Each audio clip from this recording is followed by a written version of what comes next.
Hello one India Kannada YouTube ಚಾನೆಲ್ಗೆ ಸ್ವಾಗತ. ನಾನು ರಶ್ಮಿ. ಕಾವೇರಿ ವಿವಾದ ಬಹಳಷ್ಟು ವರ್ಷಗಳಿಂದ ನಡ್ಕೊಂಡೇ ಬಂದಿದೆ. ಈ ವಿವಾದ ಮುಗಿಯೋದು ಯಾವಾಗ ಅಂತ ಕಾದ್ ನೋಡ್ಬೇಕು. ಇನ್ನು ಕರ್ನಾಟಕದಲ್ಲಿ ಜಲಾಶಯಗಳು ಸಂಗ್ರಹ ಮಟ್ಟ ಕಳೆದುಕೊಂಡಿದೆ. ಆದ್ರೂ ನಮ್ಮ ರಾಜ್ಯ ಬಲವಂತವಾಗಿ ತಮಿಳುನಾಡಿಗೆ ನೀರು ಬಿಡುವ ಪರಿಸ್ಥಿತಿ ಬಂದಿದೆ. ಮುಂದಕ್ಕೆ ನಾವು ಮರುಭೂಮಿಯಲ್ಲಿ ಇರೋಕೆ ತಯಾರಾಗಬೇಕಿದೆ. ಈ ಕಾವೇರಿ ವಿವಾದದಲ್ಲಿ ಕೇಂದ್ರ ಮತ್ತು ಸುಪ್ರೀಂ ಕೋರ್ಟ್ ಎರಡು ತಮಿಳುನಾಡಿಗೆ ನೀರು ಬಿಡುಗಡೆ ಮಾಡೋದಾಗಿ ಕರ್ನಾಟಕಕ್ಕೆ ಆದೇಶಿಸಿದೆ.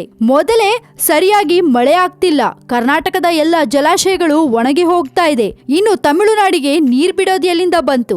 ಬೇಸಿಗೆ ಬೇರೆ ಶುರುವಾಗ್ತಿದೆ.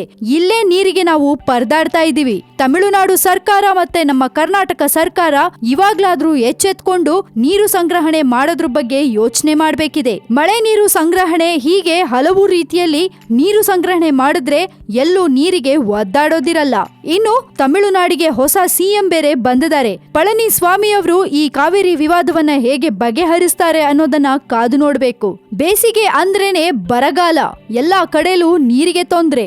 ಆದ್ರಿಂದ ದಯವಿಟ್ಟು ಈ ಕಾವೇರಿ ವಿವಾದವನ್ನ ಆದಷ್ಟು ಬೇಗ ಬಗೆಹರಿಸ್ಲಿ ಅಂತ ನಾವು ಕೇಳ್ಕೋತೀವಿ. ಆದಷ್ಟು ನೀರು ಸಂಗ್ರಹಣೆ ಮಾಡಿ ಬರಗಾಲ ಬರದೇ ಇರೋ ತರ ನೋಡ್ಕೋಬೇಕು. ಕಾವೇರಿ ನಮ್ಮದು, ಕಾವೇರಿನ ನಮಗೆ ಉಳಿಸಿ ಅಂತ ಈ ಮೂಲಕ ನಾವು ಕೇಳ್ಕೋತೀವಿ. ಇದ್ರ ಬಗ್ಗೆ ನೀವೇನ್ ಹೇಳ್ತೀರಾ?